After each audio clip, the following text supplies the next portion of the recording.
ওই যে একটা বক্সের মধ্যে মাছগুলা ঘোরাঘুরি করে, দেখেছেন বাসায়? এরা কেন ঘুরে, কখনো জিজ্ঞেস করেছেন নিজেকে যে ওরা কেন একই রাস্তায় বারবার ঘোরে? হ্যাঁ বলেন।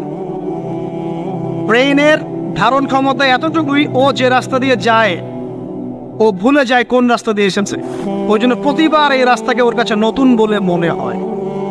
এত স্বল্প জ্ঞান আল্লাহ পাক ব্রেন তাকে দিয়েছে, কিন্তু তারপরেও সে আল্লাহর অবাধ্যতা করে না, কিন্তু সে আল্লাহর ইবাদত করে। ওই মাছও আল্লাহর ইবাদত করে।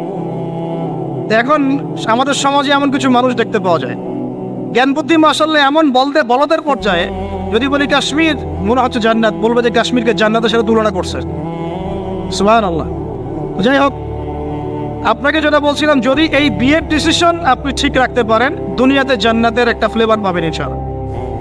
এই সৌভাগ্য নবী সাল্লাল্লাহু আলাইহি ওয়াসাল্লামের হয়েছিল, কারণ তার ঘরে খাদিজা রাদিয়াল্লাহু আনহার মতো একজন স্ত্রী ছিলেন। সারা দুনিয়া তার বিরুদ্ধে, কিন্তু বাসায় গেলে তিনি প্রশান্তির সাথে থাকেন।